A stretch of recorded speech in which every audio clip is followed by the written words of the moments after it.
Elena Marchetti thought that New Year's Eve dinner with her family would be the beginning of something new.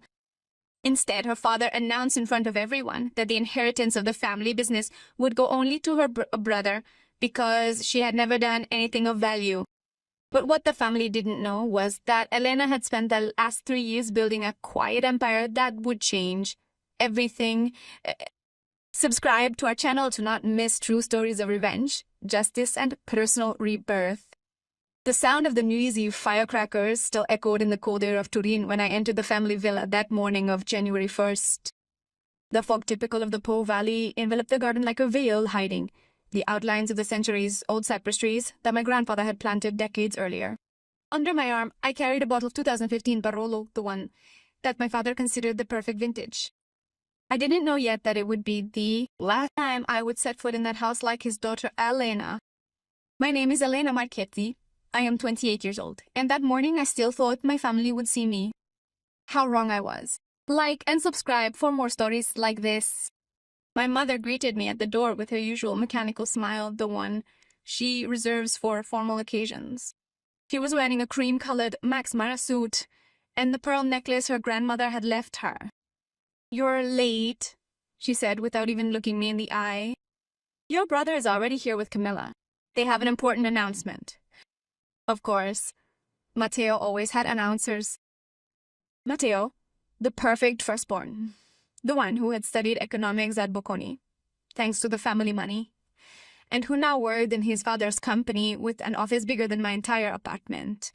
I was the one who had made the wrong choices, the one who had studied architecture instead of economics, the one who worked for a small firm instead of joining Marchetti Import-Export, a leader in the textile sector in northern Italy.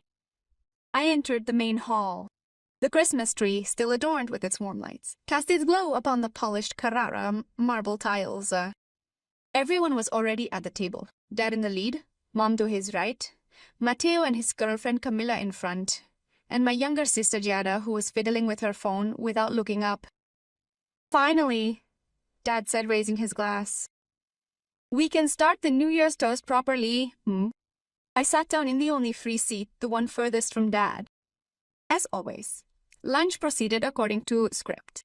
Piedmontese appetizers, veal with tuna sauce, Russian salad, peppers with bagna cotta, while Mom orchestrated the conversation like a conductor. Matteo told us about the new contract he had signed with a chain of French boutiques. Father nodded proudly, commenting on every detail as if his son had just discovered the cure for cancer. No one asked me about my job. No one asked me how I had spent New Year's Eve. I was invisible, as always. Then the moment arrived. Dad banged the knife against the glass, that crystalline sound that imposed immediate silence.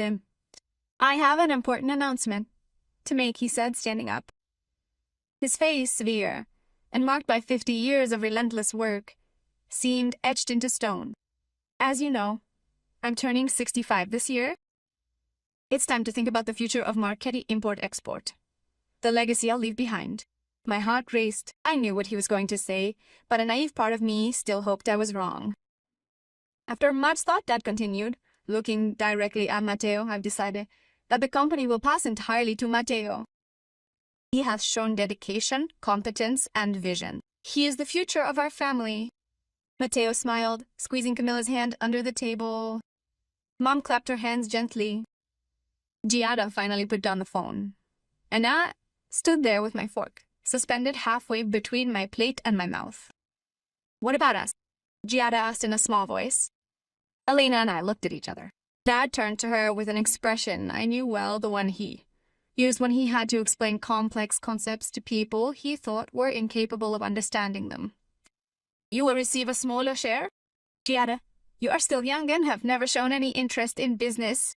And Elena stopped, finally looking at me. Elena has made her choices. She has preferred chasing artistic dreams instead of building something tangible. I can trust the family fortune to someone who has never shown practical sense. The words hit me like a slap in the face. Artistic dreams. As if my 3 years of non-stop work, the sleepless nights on projects, the competitions I've won, the presentations to clients, they thought it was nothing more than a girl's hobby. "Dad, I said, fighting to keep my voice steady. I work 60 hours a week. I've played a part in projects that won national awards. My studio? No, your studio. He interrupted me with a condescending smile. It's a nice hobby, Elena, but it's not a serious business. It doesn't generate the kind of value that really counts. Value? The word echoed in my head like a death knell. What would you have done in my place? I whispered, more to myself than him. No one answered. Mom avoided my gaze. Matteo seemed vaguely embarrassed. Giada went back to her phone. I slowly got up from the table, carefully placing my napkin beside my untouched plate. I apologize, I said in a voice that didn't even sound like mine. I forgot something in the car. I left the villa without running. I walked with dignity through the misty garden among the cypresses that had seen generations of Marchettis grow and die. Only when I reached my Fiat 500 parked at the end of the driveway, far from the family's Mercedes and BMWs, did I allow myself to tremble. But I didn't cry. Not yet. Instead, I pulled out my phone and opened the email I'd had in draft for 3 weeks, the one I'd written and rewritten 100 times, without ever having the courage to send it. Subject: Acceptance of Partnership Proposal. Marchetti Design A. Studio: Dr. Riccardo Ferretti. CEO, Ferretti Development Group. Dear Dr. Ferretti, after careful consideration, I am pleased to accept your proposal for a strategic partnership.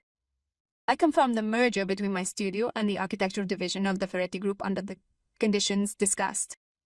My studio will bring the following assets: portfolio 47 completed residential projects, active contracts with 12 corporate clients, team of 8 senior architects, patent for modular green building system, estimated value 2.3 million euros.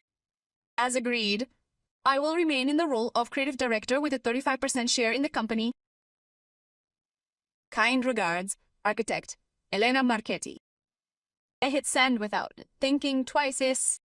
The secret my family held, the truth they steadfastly refused to acknowledge, was that in the last 3 years, my efforts extended far beyond the creation of artistic dreams. I had silently, methodically, and without ever asking them for financial assistance, forged a considerable empire.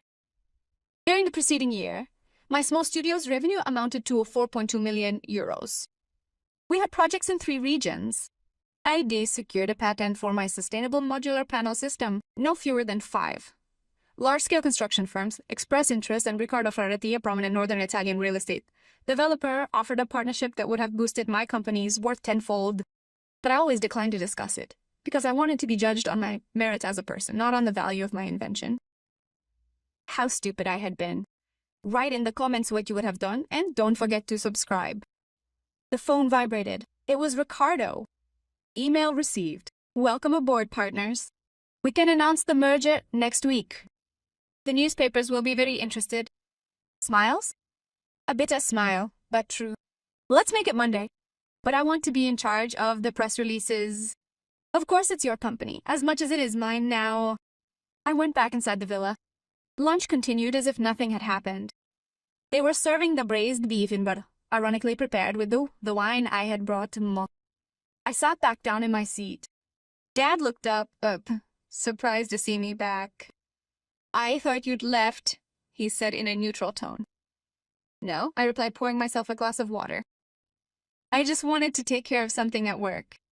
You know, business doesn't even wait for New Year's Eve. He nodded, absently, returning to his conversation with Matteo about profit margins. He finished lunch in silence.